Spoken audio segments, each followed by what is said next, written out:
Welcome back to Mama Mystery. I am your host, Kelly. And I am your co-host, Austin. So, as many of you know, I started this podcast back in 2020 during COVID, and it started out with me in our basement gym in this little corner of the gym. It had no insulation. I was recording on my iPhone and then stitching the clips together in iMovie. And it was fine for what I was going for, just making videos for YouTube as a beginner. But after I made about 7 or 8 videos, I realized how hard it was to make those. It's a lot of work. And you felt an obligation to get ready and stuff. Yeah. So Austin gave me the idea to simplify things by just telling the stories on a podcast instead. So then I extracted the audio from the videos that I had already made, and I uploaded them as their own episode. However, the audio quality is very low, as you can imagine, especially for a podcast. And when I started thinking about it, I decided that the stories told in those videos deserve better quality. So I've grown a lot as a podcaster. We now have Austin on the show too as a regular. So a lot of things have changed. Which is pretty cool, when you think about it. That you're here? Yeah. Just kidding. It's the best. We've improved our audio by leaps and bounds. And so what I'd like to do for the next month and a half or so is retell some of the very first stories that I wrote for Mama Mystery. I'm rewriting the stories. I'm adding new information. So we are going to start with the story of Kenneka Jenkins. I dig it. Are you familiar with this story at all? I don't remember the details. I will as you talk about it.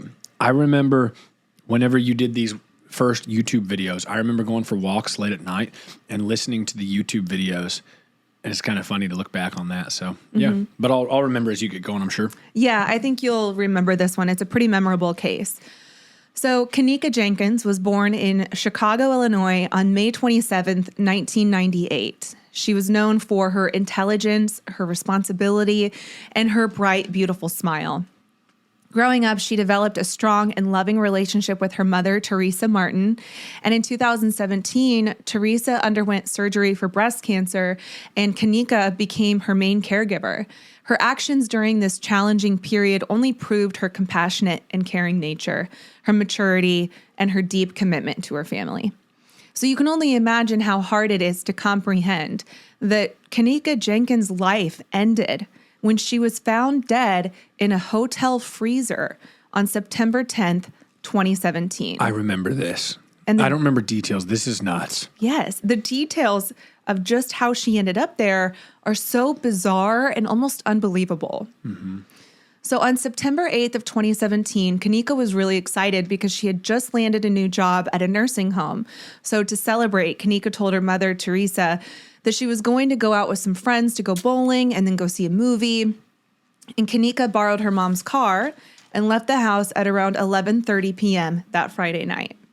But Kenneka and her 3 friends did not actually go bowling or to a movie that night. Rather, they went to a party on the 9th floor of the Crowne Plaza O'Hare Hotel in Rosemont, Illinois, which is about 30 minutes outside of Chicago.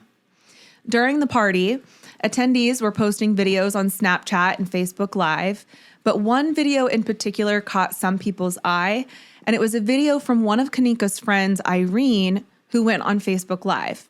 And some people allege that they can hear disturbing phrases in the background, like, "We're about to murder someone tonight."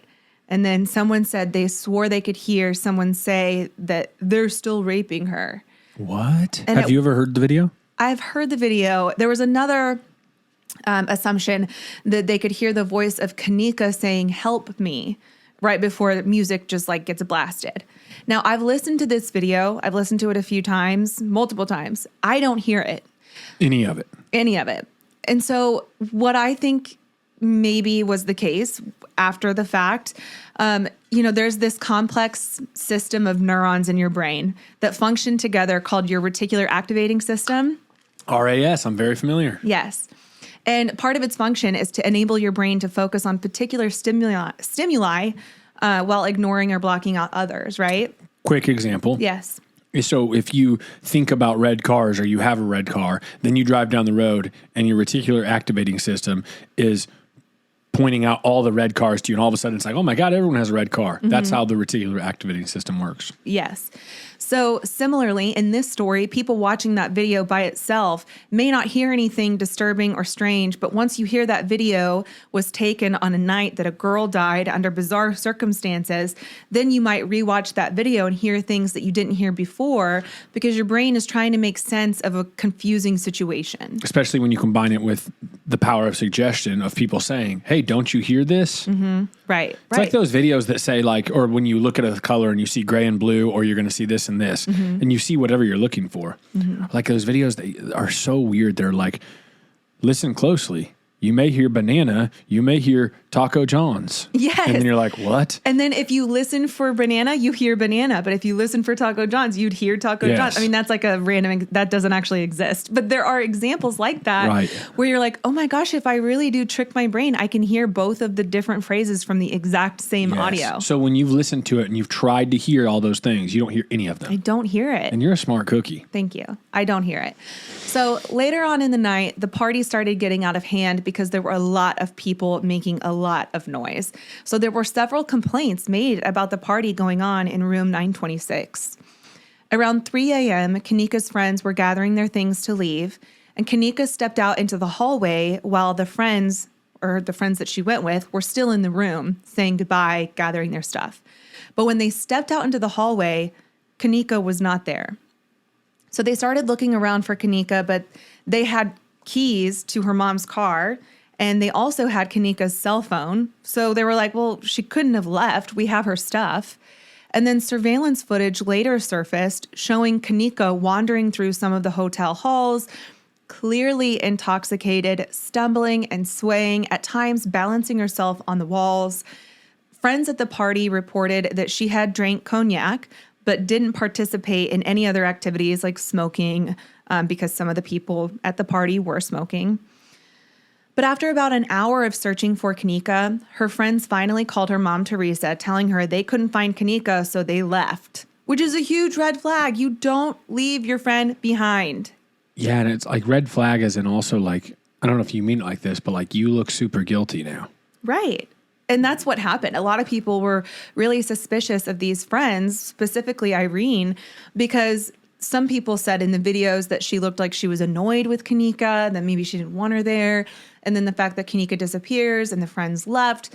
I mean, it's just every little puzzle piece is pointing to the fact that maybe you had something to do with this.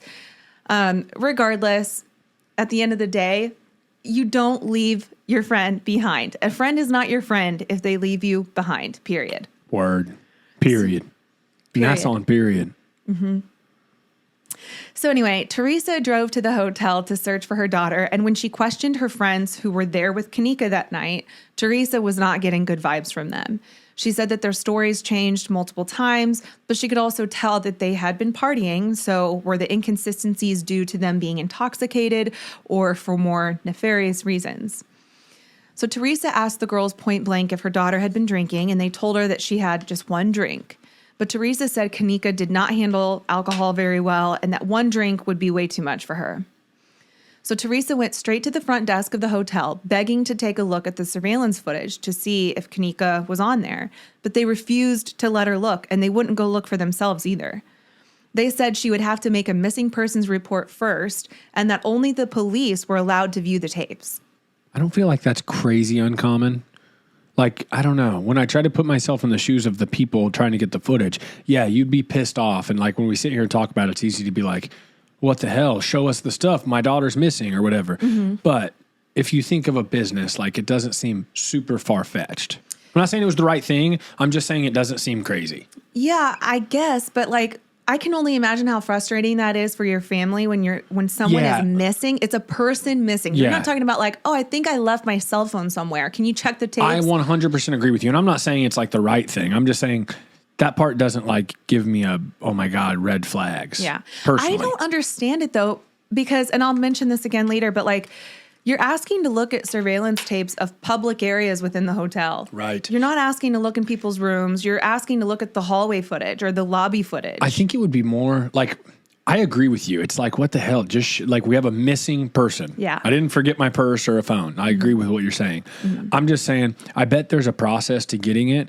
And the people behind the front desk probably don't know what the process is. And so they're just told to tell everybody, hey, we can't pull it unless there's a police. Like, I don't know. It's probably just a blanket rule, but I don't know, just pointing that out. Yeah, no, you're probably right. So at 7:15 a.m. that Saturday, Teresa finally calls 911. And the dispatcher told her that Kenneka was probably just with a friend somewhere. And he told Teresa to just go home and wait a few more hours for Kenneka to show up. By 12:46 p.m., Kenneka still hadn't shown up, and police finally made their missing persons report. Then Teresa and her older daughter, Leonore, went around the hotel, knocking on almost every room door, searching for Kenneka, before one of the hotel employees called 911 to complain that they were going around and bothering all these people. The next day, Kenneka was officially reported as missing, and the police began their investigation. At around 10 p.m., an officer decided to look back through the security tapes to see if they'd missed anything. And that is when he discovered Kenneka stumbling around the hallways of the hotel lobby around 3:20 a.m. that night. After this, the police sent out a second search team to look for her and follow her last known steps. And they found that Kenneka had gotten into an elevator and taken it down to the lower level of the hotel, where she stumbled out and then down the hallway. And the tapes then showed her walking upstairs and into another hallway, at one point walking into the men's bathroom. Now, the footage of her walking around, you can tell she's out of her mind. She's not walking in a straight line. She's bouncing against it's almost like pinball. Yeah, she's just bouncing off the walls. And I say bouncing, she's not moving quickly. She's stumbling. Right. You can tell she is very intoxicated. She eventually finds her way into a kitchen that was undergoing renovations and not in use. And the last piece of footage showed her walking through the back of the kitchen towards the double freezer.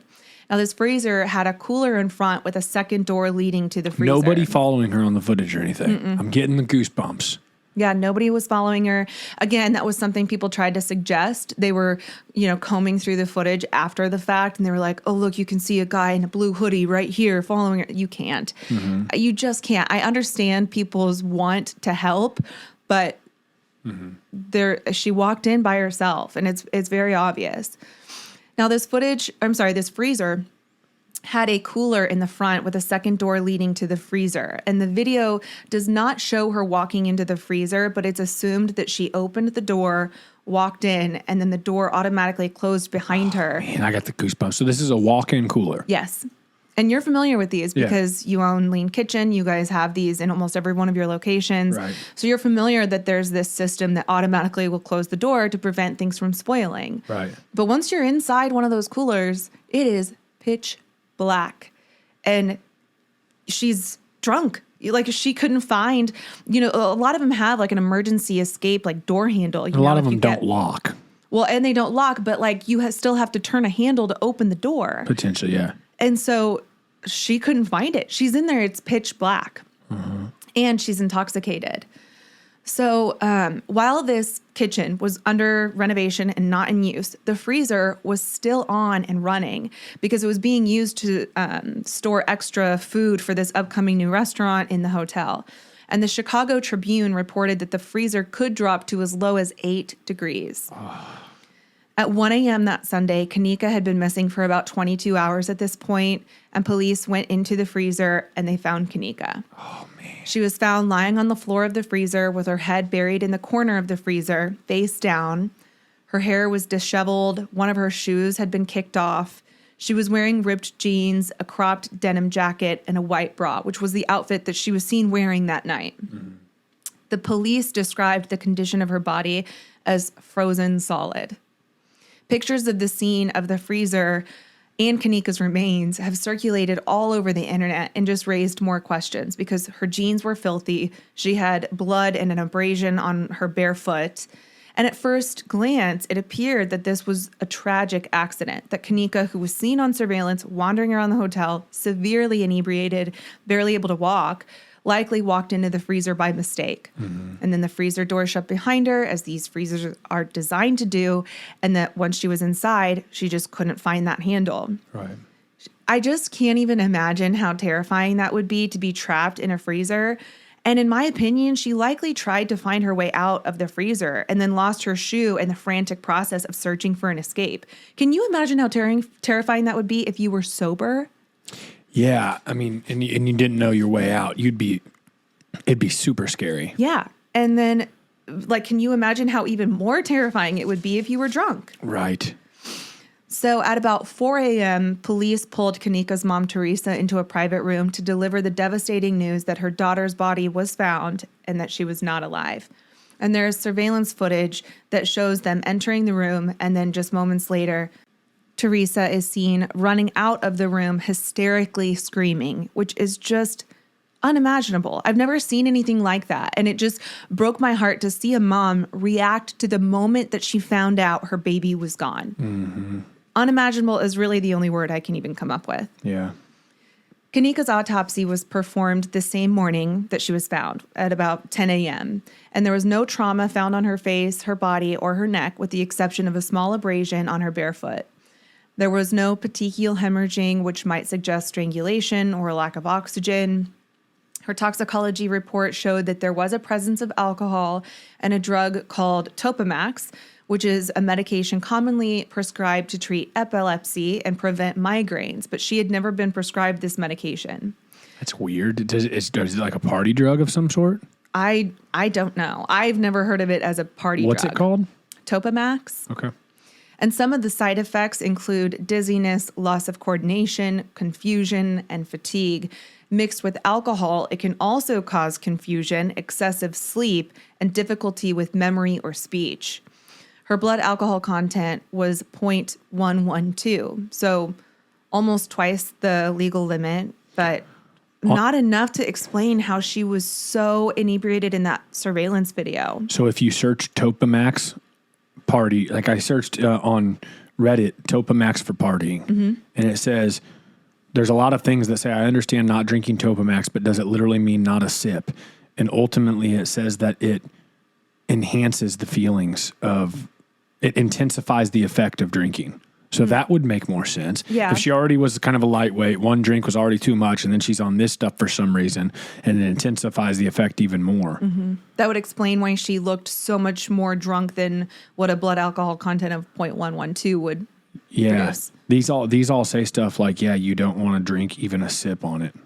It's interesting. So her cause of death was determined to be from hypothermia due to cold exposure in a walk-in freezer. Ethanol and topiramate intoxication were significant contributing factors in her death. So according to the video surveillance, there were 21 hours that passed between the time that she walked into the freezer and the time she was found in the freezer. The temperature inside the freezer was 34 degrees Fahrenheit after it had been left open for 2 hours after she was found. What was the temperature? 34 degrees, but that's when the door was open for 2 hours. Damn, so that thing was a cold walk-in. Exactly. But the freezer is capable of going down to 8 degrees, so it's unknown what the exact temperature was when she was in there, but we can assume at least 8 and no more than 34 degrees. Yeah, just one more thing, because I just saw this and it's interesting. It's a Reddit, okay, people, so I don't know how accurate this stuff is. But this person says, I haven't seen a therapist in around 2 years. I went to the mental health office to get a therapist, and they ended up just giving me a psychiatrist who prescribed me with Topamax for alcohol dependency instead of someone to talk to. Dick move. That being said, has anyone taken it for this same reason or had any terrible side effects from it?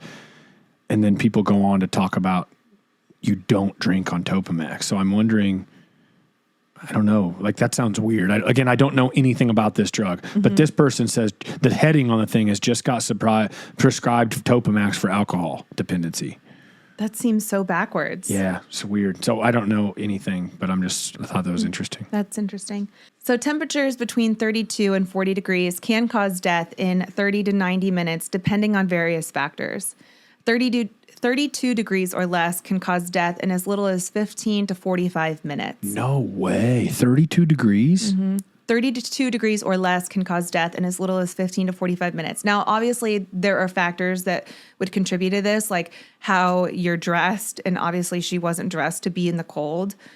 She was also drunk, and that can expedite the process of hypothermia. Right. If you're in water, it's even faster. Like if that's the temperature of the water that you're in, the symptoms can can start way sooner. So considering Kenneka was not dressed in warm clothing and she was inebriated, these factors can accelerate the mortality rate. So I'm just assuming she succumbed to the cold fairly quickly. In 2018, the family filed a $50 million lawsuit against the Crowne Plaza Hotel for Kenneka's death. It's impossible to know now whether or not Kenneka could have been saved from the freezer if the search for her was more urgent. And this is one of those situations where hindsight is 20/20.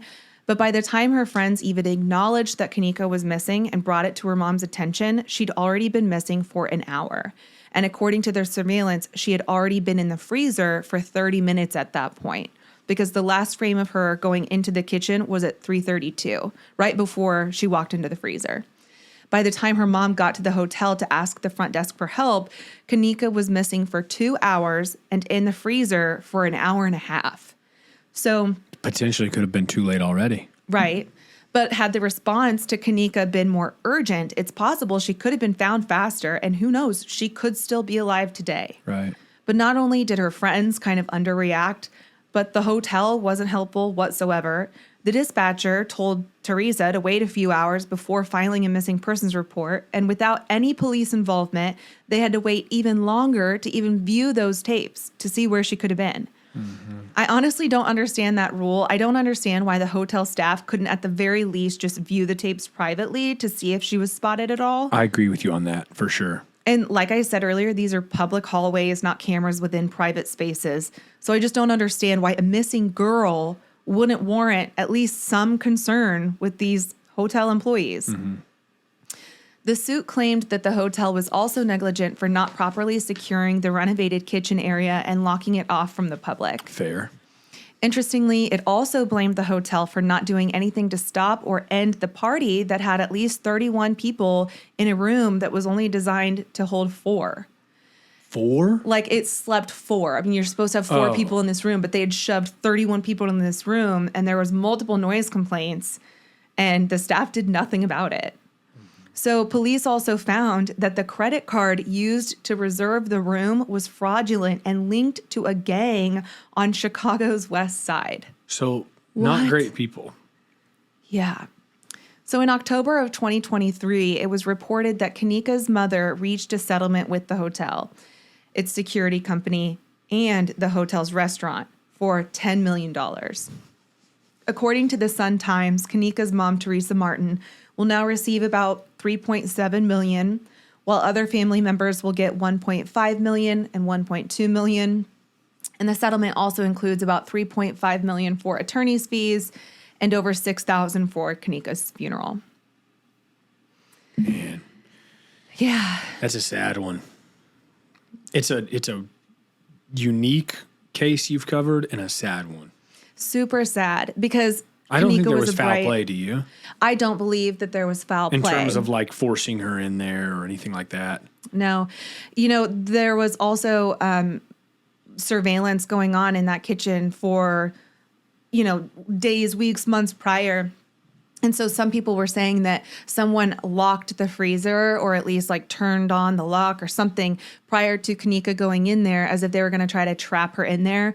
But there was no movement detected in that kitchen for at least like a week and a half before it finally detected Kenneka going in there. So like there's just no correlation. There was no Right. no Couldn't have other been- way to describe this other than just a freak accident. Yeah, well, you just answered my question because I had like this real faint idea of like maybe someone was in there, but even then it's like, no, No. that's super sad. What And a when- freaking scary deal for her to, however long she survived. Mm-hmm. You know, that's almost like the thing that happened recently that captivated the whole world was that submarine Mm-hmm. going way deep. And everybody's wondering, oh my God, are they alive? Are they still searching for them? Did they explode upon impact? Mm-hmm. And I guess it's completely different. But similarly, can you imagine like this girl's in this freezer, inebriated, and Confused. can't find her way out, or maybe Stuck. she passed out, maybe she didn't for a little while. I mean,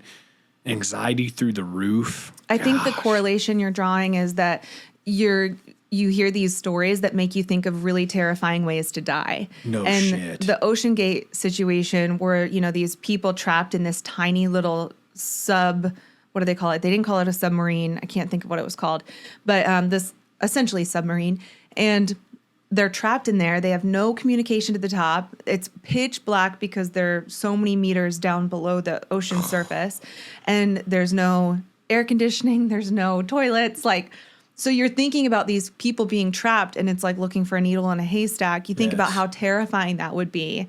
That would be a really terrifying way to go. And later we found out that it actually imploded shortly after they even made their descent. So it was a very quick and sudden death, right? Likely painless. But this is not the same. The way that Kenneka died was not quick and painless. Gosh, just so scary, full of fear. Like, you think about terrible ways to die. Man, those ways where you have no control over anything and you're left to wonder. And to think that this poor girl was just downstairs in a freezer. Yeah. She was just downstairs in a freezer, right? In the same building everybody else is in. Mm-hmm. It's crazy. Super scary. I think the ultimate lesson you learn from this is that if you go to parties, you stick together. You don't wander off. Don't leave your friend. Don't leave your friend. I mean, I don't want to put too much culpability on the friend because, you know, if Kenneka was out in the hallway and they were like, oh, hold on, let me go in and grab my thing. And then they come back out and she's gone. Like, it's, it's from. Like, that sucks that happened. But like, who could have ever predicted that this would have been the outcome? Mm-hmm. You know, I think it just goes to show you that, like, you just never take your eyes off your friends, even if, you know, especially if they are drunk. Yeah. Yeah. I don't know. It's a sad story, but definitely a story that deserves to be told. Again. Yeah. Well, good job, Callie. Thank you. Merry Christmas, everybody. Merry Christmas. Mama, mystery, out. Bye.